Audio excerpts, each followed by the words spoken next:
the side of you and say, I don't know about you, but I ain't asked to be here. You might have asked to be here, but I ain't asked to be here. I ain't asked to be here. You can say that. I ain't asked to be here. I ain't asked to be here. If you write something down at the top of your paper, just put simply, I ain't, not I didn't. I ain't asked to be here. And here, I want you to emphasize here, whether you put it in quotations, underline it 3 times, all caps it, whatever you got to do to make here stick out. I ain't asked to be here. We're here tonight. We're talking about good ideas versus godly vision. And as I began to pray about this, Evangelist Bonnie, I was like, you know, that's kind of a stickler. You know, good idea versus godly vision. There's so many places that you can go with. So God led me to Matthew chapter number 26. Now, if you're going to take notes, if you write down the word idea, I'm going to give you my definition. Now, this is a bootleg definition. That means it's a mixture of Merriam-Webster, some other kind of dictionary, my experiences. You know how it is when you want stuff to line up with what you wanted to line up with. You come up with your own definition. That's right. So, my idea, or not necessarily my idea, but my definition of idea, if you want to write this down, is a thought or suggestion as to a possible course of action in our lives. A thought or suggestion as to a possible course of action in our lives. Then I also want you to write beneath that godly vision. I will give you my definition of that. Godly vision is a specific plan that God has for our lives. Specific plan. Now, if you notice, there's a very distinct difference between idea and God's vision. Our idea is a thought or suggestion.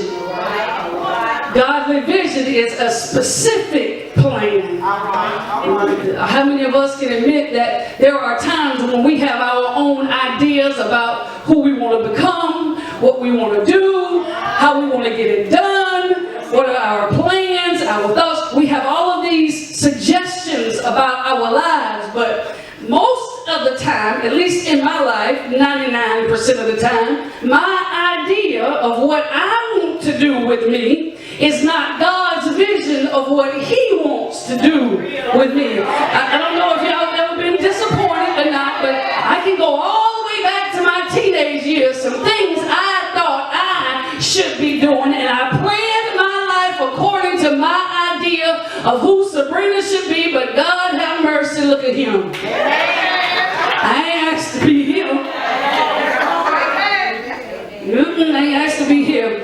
So in tonight's lesson, God's vision and God's purpose will be used interchangeably. So if you hear me say God's purpose, I'm not off. I'm just changing it up a little bit. So it's God's vision versus God's vision equals God's purpose. We often make suggestions for our lives and we start off with, I got a plan. Or I have a good idea. That's why you're going through all hell. God is just trying to get you back in right relationship and closer to Him than you were before it happened. I think about a lot of things that I've gone through in my life, and I had to sit back and say, I appreciate you trouble. I appreciate you heartache. I appreciate you setbacks. Because Queen, if it had not been for those things, I would not have developed and I would not have matured. There's some stuff that God will send in your life to get you to a place of maturity, to where you don't get all disappointed when folk don't jump on your team,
ignorant to. And there was a lot of things I failed at. But the moment God taught me that lesson, Lord have mercy, I felt like I got an extra push from somewhere. I felt like I was being guarded by strength that I knew I did not have. And sometimes you'll find yourself laughing when you should be crying. Sometimes you'll find yourself with your hands in the air when you should be bent over at the waist. But I dare somebody to declare tonight that I've come out of the worst, and that's when I didn't know no better.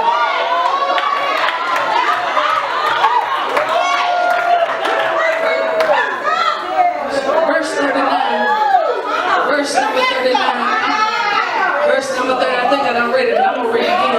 And Jesus went a little further and fell on his face and prayed. Yeah, I read it. Saying, "Oh my Father, if it be possible, let this cup pass from me. Nevertheless, not as I will, but as thou wilt." In the grammar book, rule number 4. Write this down. Rule number 4 in grammar. Talking about a colon. A colon is used between two independent clauses when the second sentence explains or expands on the first. I'm going to say it again. It is used between two independent clauses. Yes, sir. When the second sentence explains or expands on the first. So if we look back at verse number 39, we see Jesus starting off with a plea. He says, "Oh my Father, if it be possible, let this cup pass from me." Now there's the colon, because that lets me know there's something coming. There's something about to happen that's getting ready to tie into this verse. It's getting ready to explain or expand on the previous verse. It says, "Nevertheless, not as I will, but as thou wilt." Therefore, in this verse, the latter is the conclusion. Word that, prophetess. Jesus comes to the conclusion, get this, that his idea does not and cannot supersede God's purpose for his existence in the earth. So somebody say, good idea? Good idea versus godly vision. Jesus went to Gethsemane with a purpose, and his purpose was to try to plead with his Father that there has to be another way. There has to be another way to get this done. But as he was praying, he remembered that he was functioning in idea, a thought, or a suggestion. But God's plan, God's purpose, God's vision, that specific thing was spoken in the latter part. He says, "But Lord, if it's your will," not my will now, but let your will be done. Not my idea, but let your purpose supersede my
can't take no more. You ever been betrayed so many times you be like, I don't know how much more this I can take.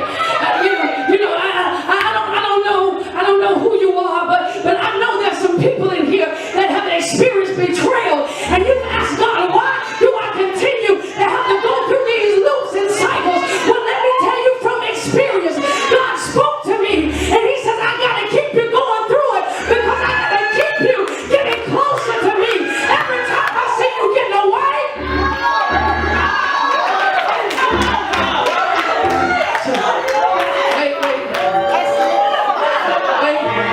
let's look now. Let's look.